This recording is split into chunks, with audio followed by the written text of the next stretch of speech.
Bonjour et bienvenue au sein du podcast Où ça mène quand on s'aime, celui qui donne la parole aux conjoints d'agriculteurs. Elles sont femmes de céréaliers, d'éleveurs, de viticulteurs, en bio, en conventionnel, en raisonné. Elles viennent de toute la France. Certaines sont tombées dans l'agriculture toutes petites, d'autres la découvrent jour après jour. Elles jonglent entre la ferme, la famille, leur métier et portent une force incroyable.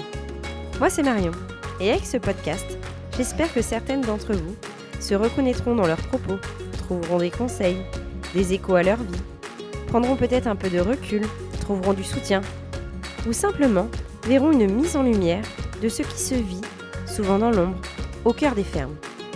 Ici, c'est de la good vibes, de la sororité, du partage, et un vrai souffle de girl power en agriculture. Alors, à votre avis, où ça mène quand on s'aime ? Dans cet épisode, je reçois Maryse. Elle a 61 ans et est la maman de Léa, qui a témoigné un peu plus tôt dans le podcast. Depuis 37 ans, elle partage sa vie avec un éleveur laitier en Sarthe. Elle n'a jamais travaillé sur la ferme, mais elle en connaît pourtant toutes les réalités. Dans cet épisode, elle raconte ce que signifie vivre aux côtés d'un agriculteur pendant de nombreuses années. Les débuts dans une nouvelle région, les difficultés d'intégration, les périodes financières compliquées, les moments de solitude, mais aussi la fierté, la solidarité du couple et les petites victoires qui construisent une vie. Maryse nous raconte son parcours de conjointe d'agriculteur, ce rôle souvent discret mais essentiel pour tenir dans les moments compliqués. Et puis il y a aussi une jolie histoire de transmission, celle de sa fille Léa, devenue agricultrice à son tour, mais à plusieurs centaines de kilomètres de la ferme familiale. Je vous laisse découvrir notre échange. Aujourd'hui, je reçois Maryse. On vient tout juste de faire connaissance. Je connais déjà ta fille, Léa, puisqu'elle a joué le jeu aussi de cette interview dans un des épisodes précédents. Et je trouve ça super chouette de t'avoir maintenant à ton tour. Donc, je suis ravie de partager ce moment avec toi aujourd'hui. Pour commencer, est-ce que tu peux te présenter en quelques mots ? Je m'appelle Maryse, j'ai 61 ans et je suis femme d'agriculteur depuis tout le temps. Depuis que je suis mariée, c'est-à-dire 37 ans. Je suis à la retraite depuis peu. J'étais employée salariée d'une grande société d'assurance. Est-ce que tu peux nous présenter un petit peu l'exploitation de ton mari ? Mon mari, sa carrière, donc il arrive en fin de carrière, mais elle est composée de deux parties, on va dire. Une première partie où il était en vache allaitante et poulet fermier de Loué, puisqu'on habite la Sarthe et donc on a un label poulet de Loué. Et donc il a été en GAEC avec deux associés pendant 12-13 ans. Et puis ça n'allait pas au niveau relationnel, donc on a cassé le GAEC. Et il s'est réassocié de nouveau depuis 20 ans. Et là, il est revenu à sa passion première, c'est-à-dire les vaches laitières, exploitation laitière, donc un petit peu de céréales, mais sinon vraiment concentré sur le lait. Est-ce que vous avez des enfants ? Donc, je sais déjà que oui. Et à quel âge ont-ils ? Alors, on a eu deux enfants. Donc, l'aîné, c'est Adrien, 34 ans. Et donc, la petite deuxième, Léa, qui a 30 ans, bientôt 31. Ça marche. Alors maintenant qu'on voit un petit peu mieux le décor, on va commencer par parler un petit peu plus de toi. D'où viens-tu initialement et est-ce que tu as grandi dans un milieu agricole ? Alors, non, à proprement dit, je n'ai pas grandi en milieu agricole parce que mes parents n'étaient pas agriculteurs, mais ils étaient chacun fils et filles d'agriculteurs. Donc mes grands-parents de chaque côté avaient eu une ferme, mais mon papa n'avait pas souhaité rester à la ferme, donc il était parti ouvrier. Et ma mère, ils ont eu 4 enfants, donc elle nous a élevés. J'étais dans un petit village, mais très agricole en fait, et nos voisins étaient agriculteurs. Donc j'allais avec la voisine. À l'époque, ça se faisait d'emmener les vaches. On disait qu'on allait au champ et on emmenait les vaches. Et j'allais avec ma voisine et on se posait sous une grande ombrelle. Et voilà, j'emmenais de la lecture ou des dessins. Ou elle tricotait. Enfin, c'était vraiment à l'ancienne, chose qui se fait plus du tout aujourd'hui. Mais voilà, dès mon plus jeune âge, j'allais chercher le lait avec le pot à lait un peu tous les soirs ou un soir sur deux. Donc j'étais pas du tout étrangère à ce milieu. Oui, tu baignais déjà un petit peu dedans et t'aimais déjà bien ça. Oui. Bah, oui, disons que je me posais pas de questions, c'était comme ça. Oui, OK, et quel a été ton parcours professionnel alors? Eh bien, je suis titulaire du bac, G2 à l'époque, c'est-à-dire comptable. Ouais, J'ai eu mon bac en juin et j'ai travaillé les 6 mois qui ont suivi jusqu'à la fin de l'année, dans les bureaux d'une laiterie qui était, dans le village d'à côté. Il était fabriqué le beurre et du fromage pour la marque, Président. d'accord. Donc je travaillais dans les bureaux, des tâches, comptables et puis après, mois de février qui a suivi, je suis partie au Mans. Alors, je suis d'origine des Deux-Sèvres Ouais, et j'ai trouvé donc un job, dans la société d'assurance et donc je suis partie au Mans et j'avais donc, tout juste, 18 ans et demi. J'étais jamais trop sortie de ma campagne, donc c'était un petit peu le choc. Mes parents ont tout fait pour que je sois bien, mais ils m'y ont emmenée pour faire les examens d'entrée nécessaires et du coup, j'ai été embauchée, d'emblée en fait. Ils cherchaient beaucoup de personnel à l'époque, c'était dans les années 80-83. Voilà, donc j'ai fait toute ma carrière, au Mans. Du coup, je suis devenue, sartoise, d'adoption OK, et mon mari est venu me rejoindre, après son armée d'accord. en 85. OK, ça marche. On s'est rencontrés, très jeunes là, à 18 ans, on se connaissait. Ouais, Bon, lui, il travaillait à l'époque en Deux-Sèvres, il avait un job, de salarié et lui, par contre, ses parents étaient, agriculteurs. ouais, Donc, il était déjà beaucoup sur la ferme de ses parents, mais, il y avait pas trop sa place parce qu'il avait un frère aîné qui prenait toute la place et puis d'accord. donc ses parents étaient en activité. Donc il avait trouvé un job à quelques kilomètres dans un autre, village où il se plaisait bien et après, il a dû partir, à l'armée puisqu'à l'époque c'était obligatoire et quand il est revenu, il avait plus de travail parce qu'un an d'absence, la ferme qui l'employait, elle avait trouvé d'autres personnels et puis comme moi j'étais partie, son souhait était aussi de me rejoindre. Voilà, il s'est expatrié lui aussi et bon, là, c'était un petit peu difficile parce que s'intégrer dans un monde agricole, ailleurs que dans sa région, c'est pas facile, c'est un monde fermé. Ouais, Il a fallu qu'il fasse son trou, si je puis dire. Bon, il était titulaire du BEP agricole, mais à l'époque, c'était pas suffisant pour s'installer. Et comme il trouvait pas trop de job dans les premiers mois, il s'inscrit à une formation pour compléter sa formation. ouais. Donc, il a obtenu ce diplôme. Ça a passé quelques mois. Et puis, par connaissance des Deux-Sèvres, via les parents donc de mon mari qui connaissait quelqu'un, et dont la famille était pas mal agriculteur en Sarthe. On a connu donc des personnes et de fil en aiguille, ça s'est fait comme ça. Il a été embauché comme salarié dans une ferme chez un des frères, on va dire, et après chez une autre sœur où là il y avait un potentiel d'embauche et d'association. Donc, il a d'abord été embauché en tant que salarié et après, donc, il s'est associé à ce couple de personnes. OK, et là, c'est la ferme sur laquelle il est toujours? Non, c'est la ferme sur laquelle ça a duré 12-13 ans Ouais. et que Ah oui, après, avec les au poulets. fil des années, voilà, ça le faisait plus entre eux, donc voilà, ils se sont séparés, si on peut dire. Ouais. Il a eu quelques mois il voulait aller voir ailleurs, du coup, parce qu'il était un petit peu dégoûté. Voir ailleurs sur, carrément changer de métier, Oui, c'est-à-dire ne oui. même plus être agriculteur? Oui, voilà. OK. Donc il a travaillé, dans une, entreprise, Foussier et Quincaillerie, par exemple, ou, sur Le Mans, on a une grosse usine, Renault Voiture et Renault Tracteur. Donc, il a aussi passé quelques mois là, mais il s'est vite rendu compte que c'était pas fait pour lui. Ouais. Et donc il est retourné, dans l'agriculture. Il a trouvé quelques,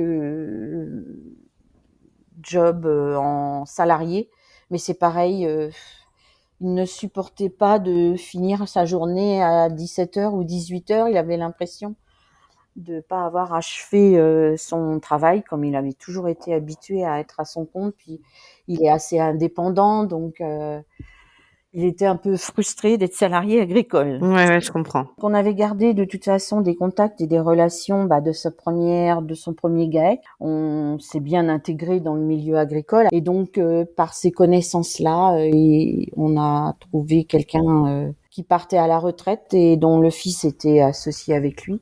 Et du coup, on s'est associé avec le fils en 2006. Et donc là, c'est la ferme sur laquelle il est. Et ton fils reprend cette ferme? Pas du tout. Non, notre fils ne s'est jamais trop intéressé. Bon, évidemment, quand il était petit, il allait avec son père sur les tracteurs et tout, Ouais. mais il s'est jamais, non, ça l'a jamais branché. Il a son BTS de dessinateur industriel. Qui va reprendre cette ferme alors après? Et ben là, on a un jeune couple de repreneurs, Ok, trop bien. complètement étrangers à notre famille et à celle de l'associé actuel. Ouais. Des jeunes qui sont en reconversion tous les deux, ils ont 30 et 34 ans. Lui, il voulait, étant jeune, faire des études agricoles et devenir agriculteur déjà, mais ses parents ont toujours refusé. Donc du coup, il a un CAP de pâtissier, je crois. Comme il était en désaccord assez profond avec ses parents, il est parti à l'armée.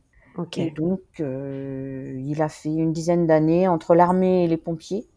Et là, ça l'a repris. Et là, il s'est dit, j'ai plus besoin de l'accord de mes parents. Je vais faire ce que j'ai envie de faire et je veux faire agriculteur. Waouh. Ouais, c'est Ouais, des profils super intéressants. c'est un grand virage. Comment le vit ton mari du fait de ne pas céder sa ferme à quelqu'un de sa famille? Est-ce que le fait que ce soit des jeunes en reconversion, ça lui va aussi, je veux dire, d'avoir des gens passionnés? Est-ce qu'il aurait aimé le céder dans la famille ou pas spécialement? Il y a eu quelques années, quand Léa a terminé ses études, Léa voulait s'installer avec son père, mais c'était pas la bonne époque. C'était l'époque où le prix du lait était au plus bas. Ouais. Dans les années 2009, 10, 11, mon mari aurait bien aimé, bien sûr. Ils s'entendaient bien, ils sont sur la même longueur d'onde tous les deux. Quand ils ont des conversations, ils adorent les vaches et toute la génétique qui va avec. Il se souvient de la mère, de la grand-mère et du taureau. Et donc, moi, je suis complètement larguée quand ils sont tous les deux. Donc, c'est sûr qu'ils auraient bien aimé travailler ensemble tous les deux. Ouais. Mais mon mari, dans ces années-là, il ne voulait pas l'installer dans ces conditions qui n'étaient pas du tout propices. Donc, elle a travaillé un petit peu dans les fermes aux alentours de par ses stages. On voulait qu'elle aille voir ailleurs pour avoir d'autres méthodes, d'autres techniques. Donc, ce qu'elle a fait, puisque de toute façon, au quotidien, elle était souvent avec son père, elle comprenait bien que c'était pas non plus le bon moment de s'installer. Donc il y a eu un moment où elle trouvait plus trop grand-chose et elle s'ennuyait peut-être un petit peu. Elle a décidé, donc elle avait complété sa formation avec une licence fromagère. Elle a dû t'en parler. Ouais. Et du coup, elle avait pris un peu le virus de transformer le lait. Un jour, elle nous a dit bon j'aimerais bien retourner en Auvergne, faire une année pour me perfectionner dans la fabrication du fromage. J'ai vu, il y avait plein de petites annonces, donc je veux partir là-bas. Bon, nous, ça nous a fait un petit peu un choc, que ça fait loin, de la Sarthe à l'Auvergne. Mais bon, on a respecté son choix. Donc du coup, elle a trouvé une exploitation dans le Puy-de-Dôme, près de Clermont-Ferrand, le Mont d'Or. Et donc elle s'est perfectionnée en fabrication donc du Saint-Nectaire en l'occurrence. Et bien sûr, arriva ce qui devait arriver. Elle a rencontré quelqu'un et du coup, elle est restée en Auvergne. Petit à petit, elle s'est associée avec son compagnon à plein temps et voilà, maintenant aujourd'hui, ils ont un enfant Et tout va bien. voilà, et ça fait 8 ans, 9 ans, ça passe tellement vite. Et alors, qu'est-ce qu'on ressent en tant que maman du fait que sa fille soit agricultrice? Le fait qu'elle soit agricultrice, ça m'a jamais choquée parce que depuis toute petite, elle, contrairement à son frère, elle était toujours dans les pattes de son père et puis elle, c'est la relation avec les animaux qui était très forte. Dès toute petite, voilà, elle aimait bien le contact aux vaches. Dès qu'elle a pu aller avec mon mari, elle y allait. Elle avait pas peur, contrairement à moi. Ça me faisait plaisir. Moi, le principal, c'est qu'elle soit heureuse et qu'elle s'épanouisse professionnellement. Et on a bien compris quand elle a voulu partir que c'était ça, que c'était important pour elle, pour la suite de son avenir. Donc, même si dans son idée, c'était de revenir en Sarthe et de créer un atelier fromage peut-être sur la ferme de son père. Donc, on avait dit, bah, pourquoi pas, d'ici un an, peut-être que les choses s'arrangeront avec le lait. Enfin, voilà, on était ouverts. Le principal, voilà, c'était qu'elle trouve son bonheur. En tant que maman, ce qui m'a le plus gênée, c'est qu'elle trouve son bonheur loin de moi. Oui, bah oui, oui, ça je comprends Ouais, bien. ouais. Et alors Mais là, bon, c'est ton point de vue de maman et en tant que femme, donc qui a quand même grandi pas loin du milieu agricole, qui le connaît bien, tu connais sans doute la place de la femme, on va dire, dans ce milieu et qui évolue. Est-ce qu'il y a une certaine fierté à se dire que sa fille est agricultrice? oui, tout à fait. Parce que quand je vois ce qu'elle fait, ce qu'elle réalise, tout ce qu'elle arrive à gérer, je lui dis des fois, mais ton cerveau, il est démultiplié en combien? Parce que je lui dis, mais comment tu fais pour arriver à tout suivre? Ils ont des salariés, donc c'est pas toujours facile. Là, dans la vente de son fromage, elle essaie de se diversifier, donc elle a différents contacts, différentes choses à gérer. Son magasin, les marchés, ils ont depuis peu un commercial. Je dis, mais comment tu fais pour penser à tout? Ouais, ouais, je Donc comprends oui, bien. je suis très fière. Elle s'est affirmée dans ce milieu. Elle a été confrontée elle-même quand elle travaillait en Sarthe, qu'elle a trouvé des petits jobs sur les fermes. Elle a été confrontée notamment une fois à monsieur qui l'avait pris et qui au bout d'une semaine finalement l'a pas gardée alors qu'elle avait fait tout bien son travail, hein, mais elle avait bien ressenti que parce que c'était une fille, Ouais, non, ouais. Elle ça allait m'en pas être avait possible, parlé, je quoi. me souviens bien, ouais. Ouais. Et Mmh. donc bon, là, aujourd'hui, elle a fait son trou et oui, oui, je suis très fière d'elle. Et est-ce que toi, ça t'a déjà effleuré l'esprit de devenir agricultrice, de t'installer avec ton conjoint? Est-ce que tu files des coups de main sur la ferme de temps en temps ou pas du tout? Pas du tout, non. Non, je pense que mon mari ne l'a jamais souhaité. On avait chacun notre indépendance au niveau de notre travail, on faisait notre journée, on était contents de se retrouver le soir, mais passer H24 l'un sur l'autre, je pense que ça ne nous aurait pas convenu. Ouais. Parce que c'est pas évident de travailler en couple, hein, sur une exploitation agricole, hein. Oui, bien sûr. Je l'ai connu chez mes beaux-parents et je vois bien là, Léa, elle a trouvé son compagnon. Ils sont sur la même longueur d'onde. C'est beau à voir, je dirais. Mais non, moi j'étais pas assez impliquée dans ce monde, pas assez motivée pour faire ça. Ouais, ouais, je comprends. Oui, c'est ça, c'est qu'il y a le fait de travailler à 2, mais il y a aussi le fait de se dire d'aller travailler avec des D'aimer, bêtes, de faire un métier que d'aimer tu faire ça, voilà, ouais. exactement, ouais, ouais. Faire ça. Moi, j'ai toujours été là pour mon mari en soutien moral. Ouais. Quand ça n'allait pas dans sa première association, j'ai toujours été là pour le soutenir, prendre les décisions qu'il fallait prendre.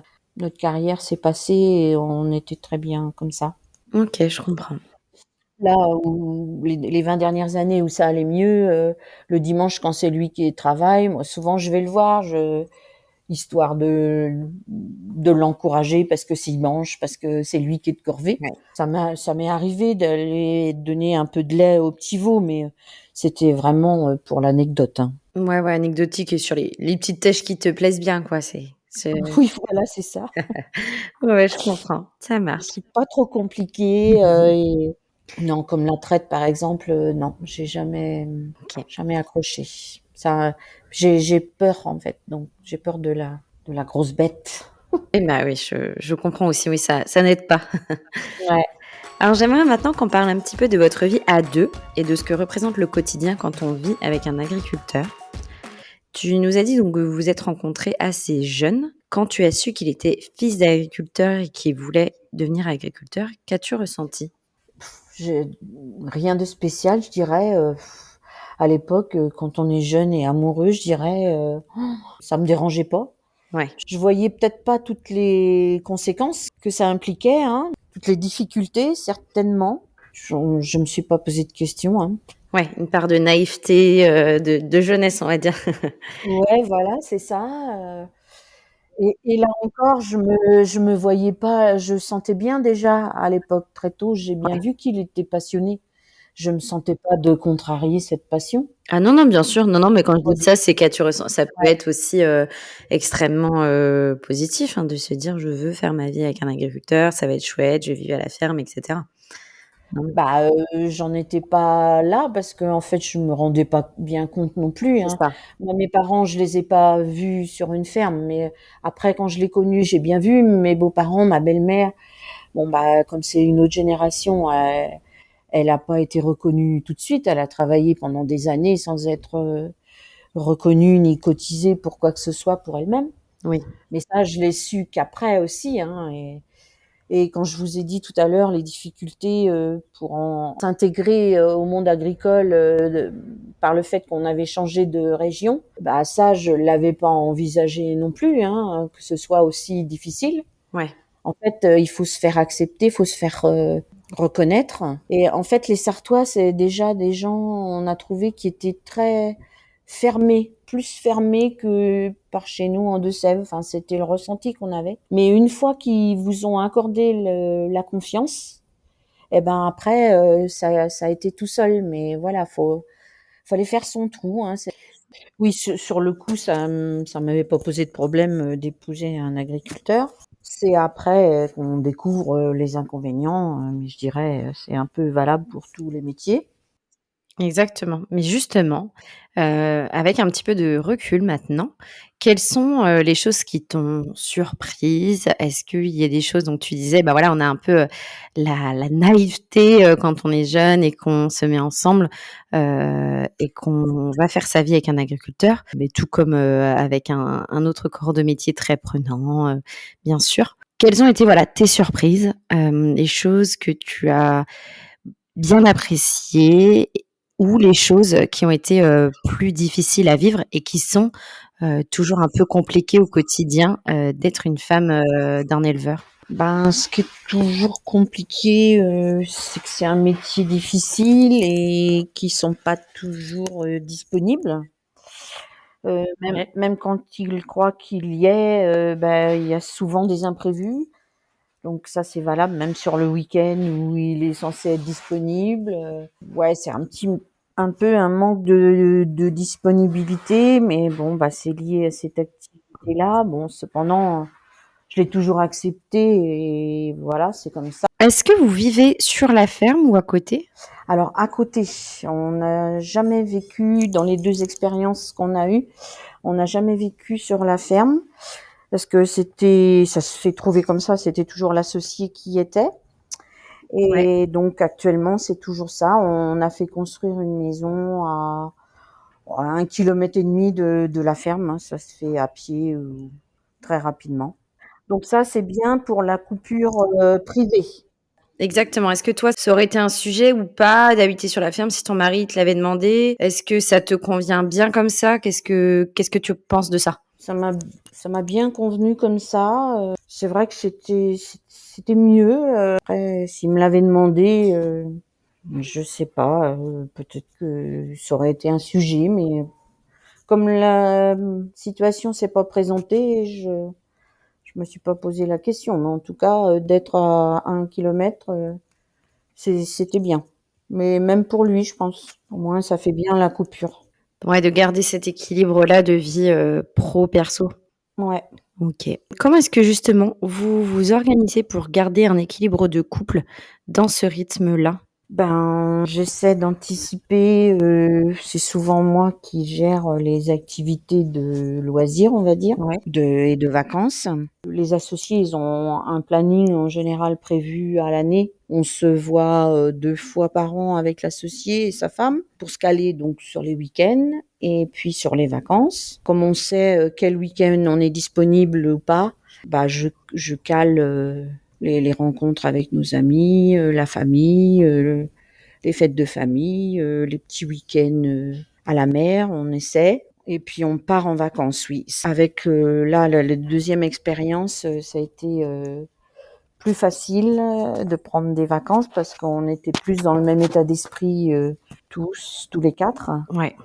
Là, on prend des vacances à Noël, en février, et puis l'été. Donc, pour des agriculteurs, c'est vraiment bien. Ouais, c'est déjà pas Donc, mal, en effet. on a, ouais, dans la deuxième partie de sa vie professionnelle agricole, on a quand même bien progressé, réussi à s'accorder des vacances et des temps de loisirs. Ce qui a permis de garder notre équilibre de couple. Est-ce que ça faisait partie des sujets de désaccord dans l'ancien GAEC, justement, cette notion d'équilibre, vie pro, vie perso, vacances? Oui, Ouais. entre autres. OK, d'accord. Ouais. Je comprends. Est-ce que vous arrivez du coup aussi à trouver des moments à 2 en semaine, manger ensemble? Est-ce que par rapport à ton ancien métier, vous arriviez à avoir des moments à 2? Est-ce que c'était plutôt dans certaines périodes plus faciles? Comment est-ce que vous arriviez à nourrir votre relation de couple à côté de la ferme? Assez facilement, je dirais. Bon, pour manger ensemble tous les matins, les petits déjeuners, on était ensemble et tous les dîners, la plupart du temps, sauf en période de grosses activités, genre les moissons ou l'ensilage. Quand j'étais en activité, moi, je rentrais pas déjeuner pendant toute ma carrière.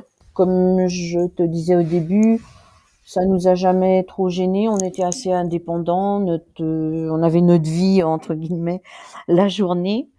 Ça se passait bien comme ça. On avait notre équilibre comme ça et on était content de se retrouver le soir. OK. Alors bon, il y a des fois le soir, c'était tard. Ça dépend comment il rentrait. Mais j'essayais de l'attendre pour justement préserver ce moment de dîner ensemble et de se poser ensemble. Ouais, donc vous arriviez, quand même à avoir des moments à 2 et ne pas être débordés par la ferme non plus?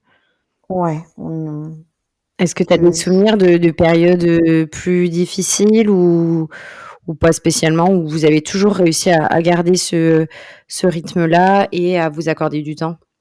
Oui, il y a eu des périodes, dans la première partie, je dirais, c'était plus difficile. Ouais. Il faisait quand même pas mal d'heures. C'était aussi des soucis, financiers, donc bon, quand il rentrait, l'humeur n'était pas toujours là. Par le tracas, il n'en parlait pas toujours, donc c'est pas facile. Mais bon, là, ces 20 dernières années, c'était quand même nettement mieux par rapport à ça. Moins de périodes difficiles. Ouais, et toi, tu arrivais donc dans ces moments-là à, le soutenir? Est-ce que vous aviez aussi des amis, de la Oui, famille à côté pour le soutenir aussi? j'étais toujours là en soutien. Par contre, non, parce que dû à notre L'éloignement? Ouais. exil, entre voilà, éloignement géographique de toute notre famille, aussi bien de mon côté que du sien, on n'avait pas la famille en soutien.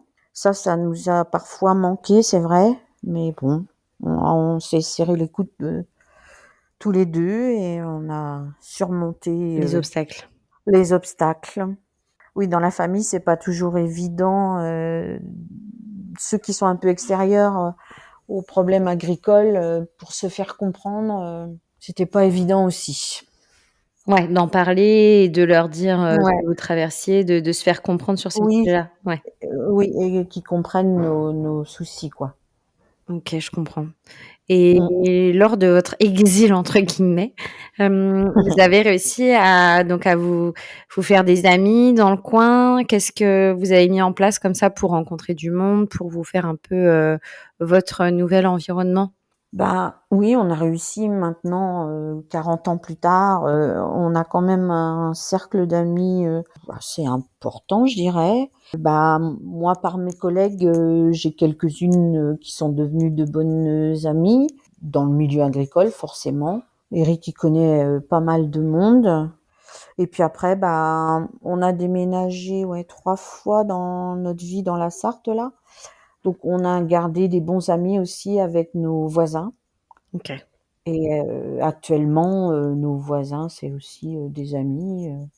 C'est pour ça que là, on arrive à la retraite tous les 2 et on n'envisage pas de redéménager dans un ailleurs.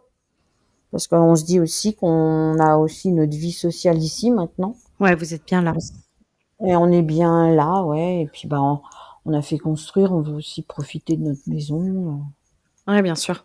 Et du coup, Mm. est-ce qu'il y a eu des moments où tu t'es sentie un petit peu isolée, peut-être dans ces périodes-là un peu plus compliquées, pendant la crise de lait, etc., Mm. ou plutôt bien entourée? Est-ce que tu arrivais à, toi aussi, parler de ces soucis-là avec des amis, des collègues, pour, voilà, pour te soutenir aussi dans ces périodes-là ou pas spécialement?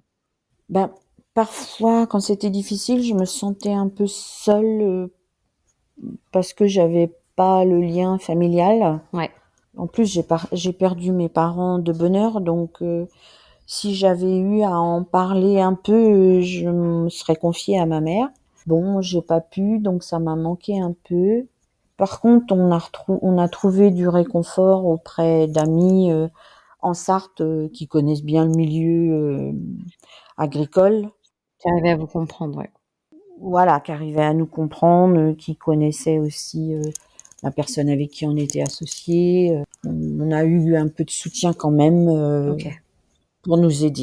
Ouais, Oui, parce que c'est vrai que voilà, ouais, souvent, ouais. évidemment que, ces soucis-là C'est ce qui impactent fait que l'agriculteur, mais c'est pas évident non plus de vivre avec quelqu'un ah bah dont la d'être à côté, difficulté et oui, cetera. oui, c'est sûr.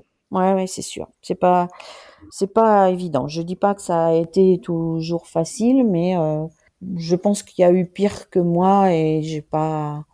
Non, mais il y a pas d'échelle, mais En fait, moi, c'est plus mmh. que je trouve qu'on parle beaucoup, des en tout cas de plus en plus des difficultés, de certaines fermes, de certains agriculteurs ou agricultrices, mais ça impacte toute la vie de famille selon moi et le conjoint Ah bah c'est sûr. et ça, on en parle peut-être, Un un petit petit peu peu moins, oui, moins, oui. tu vois?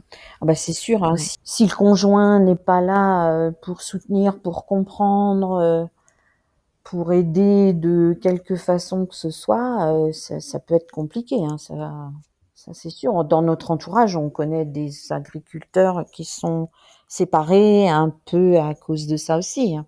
Quand le conjoint n'est pas, sur l'exploitation et qu'il y a pas un minimum de compréhension, bah, forcément ça le fait pas.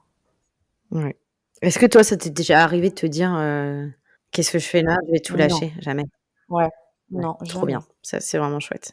Bah, je sais pas, mais c'est vrai que jamais, non, j'ai toujours soutenu, mon mari de façon inconditionnelle et jamais je me suis dit, «Je vais faire mes valises et partir», non, jamais. OK, trop bien. Et donc tu parlais tout à l'heure de tes enfants, donc d'Adrien et Léa. Oui. Quand ils sont arrivés, comment est-ce que ça s'est, passé? Est-ce que ton mari a été, disponible? Comment est-ce que tu as vécu, voilà, ta ton début de maternité, tes postpartum, non loin de la ferme avec un mari sans doute, bien occupé aussi à la ferme avec ses animaux? Ben oui, alors, la première, donc à l'arrivée d'Adrien, son arrivée qui dont je me souviens le mieux parce que, oui, ça a été un petit peu difficile. Il est arrivé en avril, donc en pleine période d'ensilage. Bon, mon mari était venu me voir à la maternité, il y a pas de souci. Mais c'est pour rentrer, quand je suis rentrée, il est venu me chercher. Mais voilà, il était en plein ensilage et donc on est rentré à la maison, il m'a déposé avec le bébé et il est reparti. Et là, c'était difficile Ouais. de se retrouver toute seule, un peu de baby blues par là-dessus. J'étais en larmes sur mon canapé avec mon bébé dans les bras. Ouais. Ouais, ouais.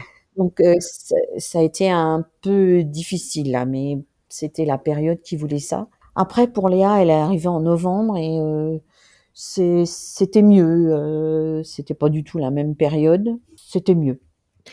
Et est-ce que lui, il t'en a parlé aussi de ça? Est-ce qu'il a déjà eu, un peu de regret de se dire: «Bah, j'étais à fond dans le boulot et j'ai pas pu, t'aider, j'ai pas pu, profiter comme je voulais, des premiers jours de mes enfants» ou pas spécialement?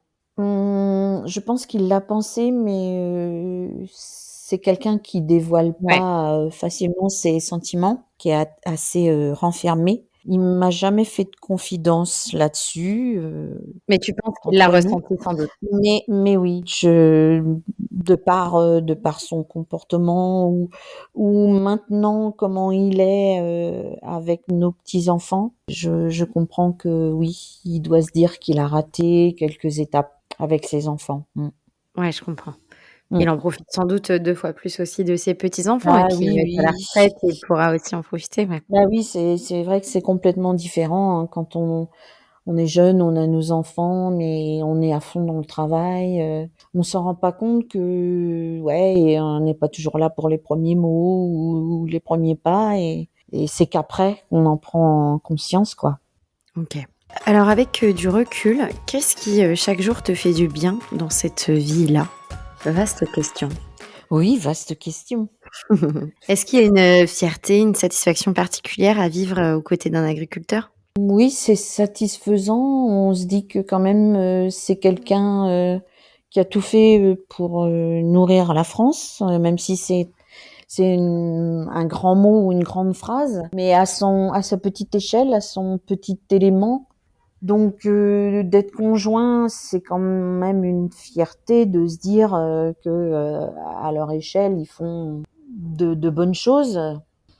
Ouais et puis comme tu le Après disais tout à l'heure, entre guillemets, «sans toi dans ces périodes-là, ça aurait été aussi compliqué» et on est aussi, un peu indispensable dans tout le bon fonctionnement, ça, par contre, il me l'a souvent dit que si j'avais pas été là, il sait pas s'il aurait tenu le coup, moralement et financièrement, c'est ouais. sûr. Mmh. Non mais c'est important de le dire, je pense, ouais. Souvent, bah, oui, oui, il disait: «Mais si tu étais pas là, mais de quoi je vivrais, quoi?»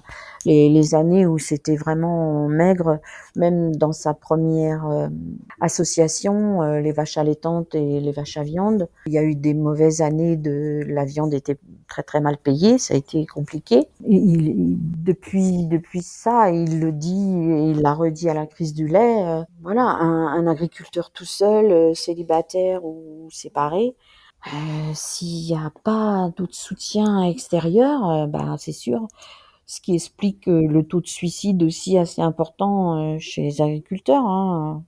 Bah, c'est pas que des célibataires, hein, mais il faut être costaud pour, Ouais, ouais, je comprends. Non, mais c'est bien de remettre un peu le mmh. rôle du conjoint et d'en parler. En tout cas, merci, merci pour ça et puis, ouais, du coup, c'est hyper intéressant d'avoir, son regard aussi là-dessus. Pour conclure cet échange toutes les 2, est-ce qu'il y a quelque chose que tu aimerais dire à une, femme qui débute cette vie-là? Par exemple, voilà, au jeune couple qui va s'installer sur la ferme de ton mari, quels conseils tu donnerais, à la conjointe, qui va être donc agricultrice elle-même, mais, voilà, sur sa future, vie au sein de la ferme?